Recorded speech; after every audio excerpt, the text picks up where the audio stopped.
Bastish here for 64K and welcome to another episode of Shoot 'em Up Decades.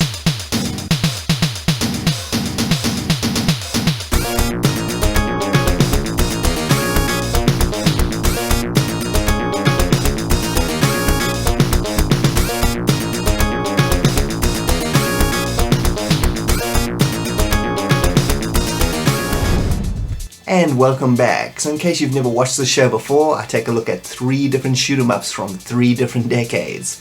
I review them and tell you what makes them special for me.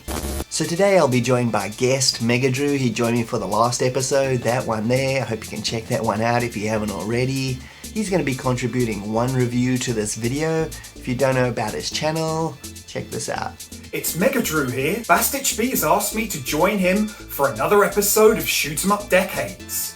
This time, I've got an absolutely fantastic arcade game for you.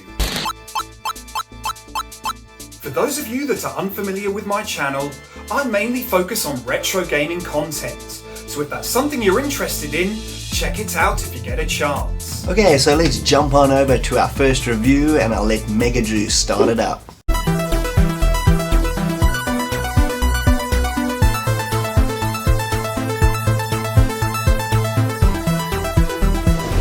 Dragon Breed arrived in arcades in 1989 courtesy of IREM.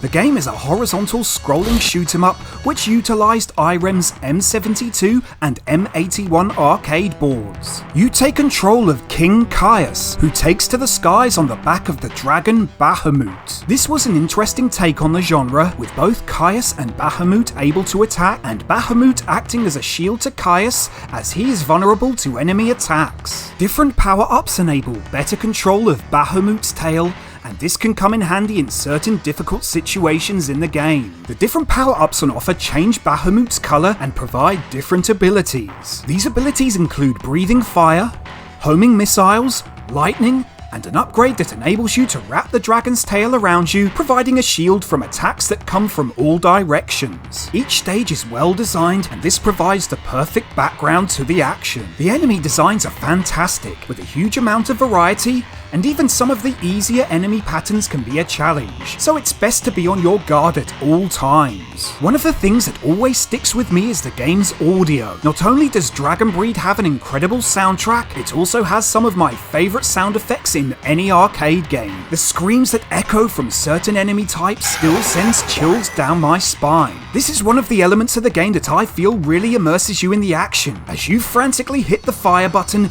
in an attempt to clear a path. Dragon Breed also features some incredible boss battles, as you come face to face with a variety of intimidating and often gigantic enemies. These encounters feature one of my favourite music pieces in the entire game, which just adds to the intensity. IREM had already established themselves as shoot 'em up specialists following the release of R-Type in 1987, and Dragon Breed continued this trend 2 years later. The gameplay and structure really set it apart from other shoot 'em ups of the time. It can be incredibly frustrating at times, but it's one of those games that has me wanting just one more go. As far as home ports go, Dragon Breed was one of the first games I remember buying for myself for the ZX Spectrum. I remember seeing the big box version on a special sale for $1.99, so I bought it, took it straight home, and I was not disappointed. Given the Spectrum's hardware limitations, it was a really impressive arcade port, and it's always been one of my favourite games on the system. Okay, so let's jump on over to our second decade, the 90s. Silpheed was released in 1993 on the Sega CD/Mega CD by Game Arts, a Japanese software developer located in Tokyo, Japan. Their first game was Thexter in 1985, but are probably best known in the West for their Luna, Gun Griffin, and Grandia franchises, many of which were brought to the West by Sierra and Working Designs. Silpheed was a vertically scrolling shoot 'em up, employing a clever use of streaming pre-rendered backgrounds as the polygon graphics and action was layered over the top. It wasn't a new technique, as shoot 'em up Laserdisc arcade games of the 1980s used this technique quite extensively. but to see it in a home game in 1993 while the CD-ROM explosion was still in its infancy was actually quite a remarkable sight. The game originally came out in 1986 in Japan on the PC 8801, but this Sega CD version is a massive upgrade or remake of that one. The game was designed by Takeshi Miyaji, who did the aforementioned Gun Griffin and Luna series. After some amazing polygon intros which really show what the Sega CD was capable of in the right hands, we are presented with a game that very much looks and feels like Namco's arcade hit Starblade. It's essentially an on-rail shooter that gameplay-wise looks like Starblade, but plays more like Galaga in reality, as waves of enemies fly up and down the screen in a pattern before heading down towards you. The game's difficulty goes from crazy to a walk in the park, so each level is a bit of a mystery, but I like the fact that you have a shield system, which can take quite a few hits before your ship goes into vulnerable stage, and being able to pick up shield energy along the way helps out a lot. And as per shoot 'em up lore, you face up against massive bosses and sometimes mid-bosses in the game's 11 levels. But besides the huge base bosses who are epic in nature, the rest of them are kinda small and unremarkable unfortunately, and can be taken out in quick succession. In between levels you can outfit your ship with a variety of shooting styles, as well as special weapons which have limited ammo. You have smart bombs, shields, homing missiles, etc, etc. The levels themselves are a visual feast, from the large space battlefields to inside the enemy ships, flying over massive planet surfaces. It's quite impressive to look at. And as for the music, it's admittedly very cliche for this style of game during this time period, but its fast-paced nature still make it fit pretty well for the action. There's also a lot of voice chatter from the pilots, which is pretty cool. However, the quality goes from good to unintentionally laughable, which is pretty standard for the early 90s though, and if you want to hear some unintentionally hilarious voiceovers, just watch any cutscene from the Sega CD version of Prince of Persia for massive comedic results. The game was a massive hit in Japan, making it spawn a few sequels like 2000's Silpheed The Lost Planet on the PS2, which was designed by Treasure, and 2006's Xbox 360 game Project Silpheed, which I quite enjoyed even though it's more of a spiritual successor as the gameplay is quite different. Overall, Silpheed is more of a curiosity in retrospect than a great shooter. Its simple Galaga gameplay is good but obviously forgettable, but the sheer atmosphere and production values of the whole game are quite a marvel to experience, and if you want to see an example of early CD-ROM technology pushing the limit, then Silpheed's the game. And for our final game for today, let's jump on over to the 2010s.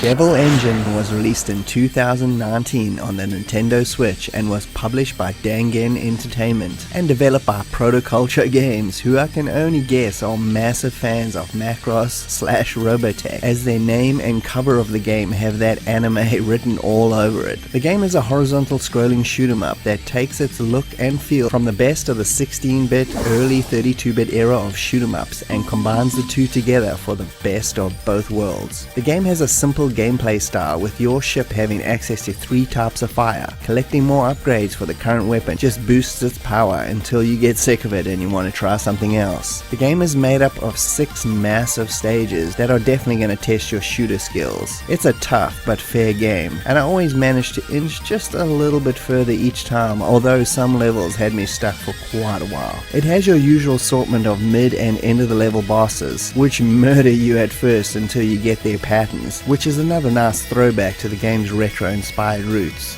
It definitely has no hand-holding, as the difficulty options are easy and hard. There's nothing in between, and I would put easy as a pretty high medium for most players. The variety in the stages is absolutely awesome. It's one of my favorite features. No 2 levels look alike in any way, shape or form. The beautiful openness of a massive space battle to flying over a futuristic city on fire and these lush massive forest planets. It's very Neo Geo and Thunder Force inspired, to say the least. I like the way points are used in the game also. It's not just generic bragging rights, but used to unlock features in the game, like ships for example. So the more you play it, the more options are available to you. And also being able to change little things like the bullet color or the intensity of the backgrounds to find your perfect visual style is a great touch. And a massive special mention has to go to the music though, by Hyakutaro Tsukumo of Thunder Force 5 fame, as it's brilliant. You got everything from odes to his own Thunder Thunder Force work, big mashing metal guitar tracks, beautiful orchestrated masterpieces, and jazzy Kojima-style Japanese city pop tracks. It's absolutely amazing and totally worth finding some sort of soundtrack for. Overall, this game is just top quality stuff. As long as you're willing to take on the challenge, of course it's not easy, then you're gonna be in for one hell of a blast.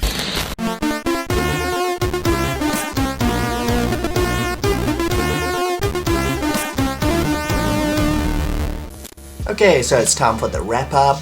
Why did I choose Silpheed? I chose that one simply because I know it's not the greatest shoot 'em up ever made, but I just love companies that try to push the technology of what they have, especially when it was really limited. Obviously the CD-ROM technology was still in its infancy when that game came out, but they really pushed it to the limit. When I played that game back in the early 90s, I was absolutely blown away. Even revisiting it now, you know, the 3D cutscenes, the way the backgrounds are layered, everything, it's quite impressive. As a shoot 'em up though, it's pretty generic. There's nothing spectacular about it whatsoever, but I just love it. The music and the atmosphere of that game is amazing. That's always something that I just really like, so I think it's definitely worth checking out in that respect. And here's what Mega Dru had to say about Dragon Breed. If you're a shoot 'em up fan and you haven't played Dragon Breed before, then I'd definitely recommend it. It may be a bit on the difficult side, but it's another masterpiece from IREM, and it has dragons in it. What more could you want? Yeah, I mean, what can you really say? You're riding a dragon, right? It's excellent. I played the Commodore 64 version of that probably the most and really enjoyed it.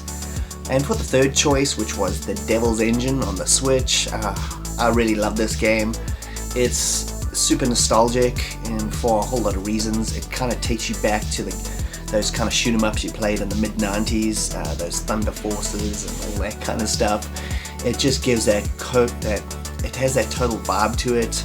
Obviously it's done on purpose. They definitely took inspiration from those games, but the game mechanics and the way it flows, the way it plays, is quite excellent. It feels, for whatever reason, a lot different than a lot of other modern shoot 'em ups, so that's why I chose it. I just really love the music too. It's freaking excellent, and you get the soundtrack for that. You should definitely check that one out. It's totally worth it. And that's it for another episode of Shoot 'em Up Decades. Thanks for joining me, Bastish B, and Mega Dru on this new episode. Please check out his channel if you haven't already. I'll leave the links in the description. And if you can like and subscribe, that'll be greatly appreciated, and I'll see you next time. Cheers.